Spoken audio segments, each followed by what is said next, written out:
Magandang araw mga kaibigan. Bigyan natin ng reaction ngayon itong post ni E.B. Hugalbot. Sabi niya, wife of former Nepalese Prime Minister just died. She was burned alive by protesters in their home. Reports also say Nepalese cabinet ministers are being evacuated by helicopter.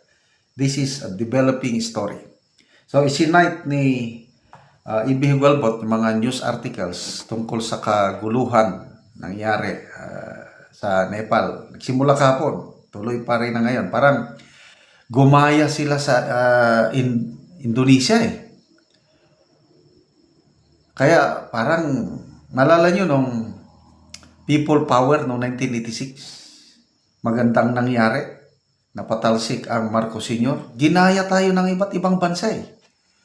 So ito, delikado. Sinimulan ng Indonesians,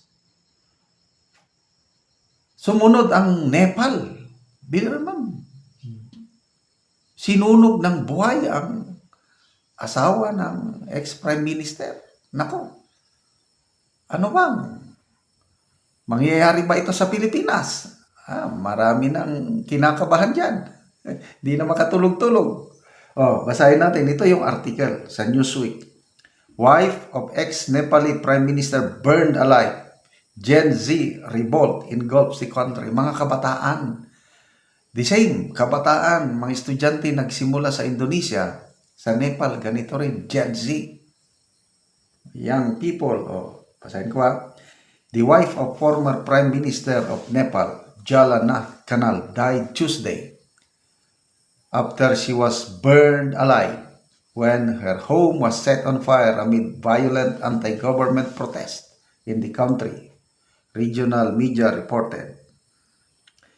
The Nepalese parliament building and the homes of political leaders were torched in the unrest, which has plunged the Himalayan state into a full-blown crisis.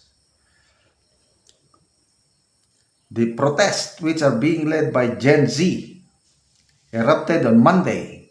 So, pangatlong araw na ngayon. Erupted on Monday in response to the government's ban on major social media platform combined with a long-standing resentment about political corruption and lack of opportunities for young people. So, pare-pares tayo. Indonesia, Nepal, Philippines. Ano ba, nung 19th Congress, di ba? Gusto nilang iano ang Facebook. I-control ang Facebook. Gusto nilang, sige, gawin nyo yan. Baka magsisi kayo sa huli. Ito, yung summary sa nangyayari sa Nepal. The government repealed the ban on Tuesday. Tinanggal na nila dahil takot eh. Yung ban sa, I don't know kung anong platform nila doon. Facebook ba? TikTok ba? I don't know anong malakas.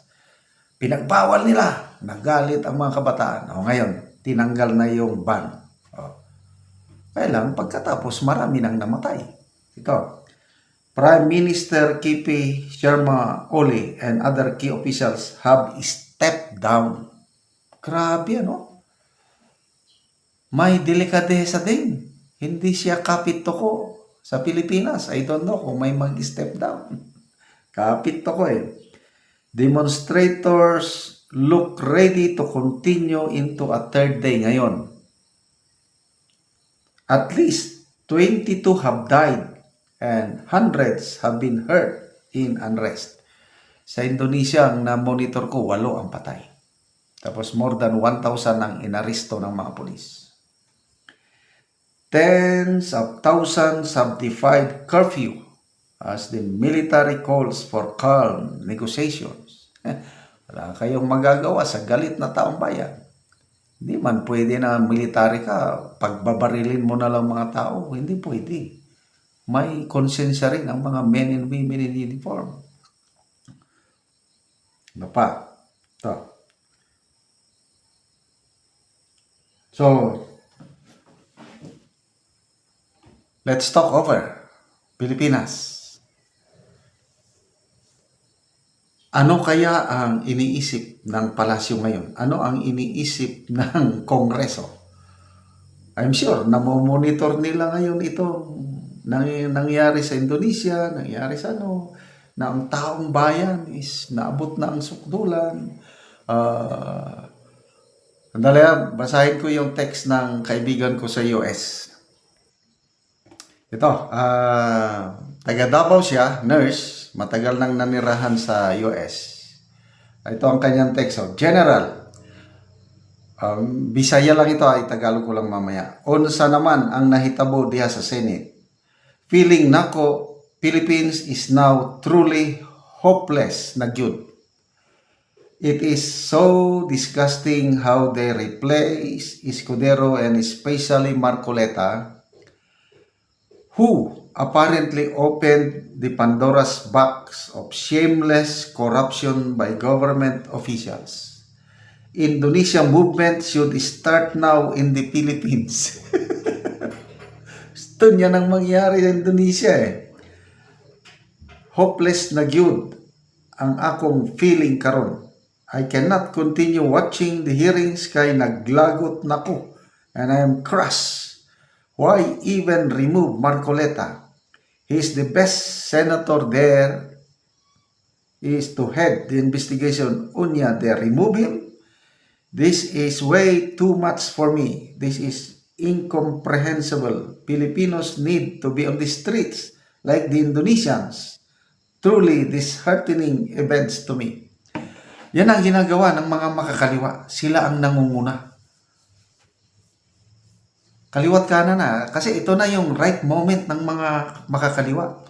Gusto nilang magkagulo. Kasi kung nagkakagulo, mas malaking chances nila na mapabagsak nilang gobyerno, yung mga leftist.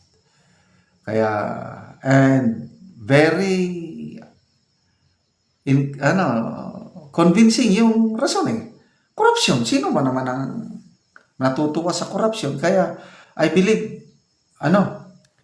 lalala ang protesta sa Pilipinas, but I don't know kung aabot ba tayo ng level ng Indonesia or level ng Nepal.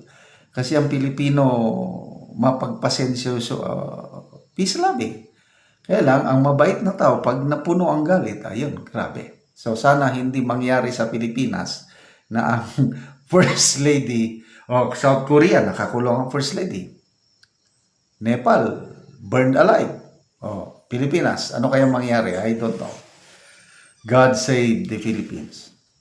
Salamat mga kaibigan sa inyong pagsubaybay sa ating channel. Nakakatulong kayo ng malaki sa tribong Talandig ng Bukidnon dahil ang income natin sa channel na ito pantulong po sa tribo.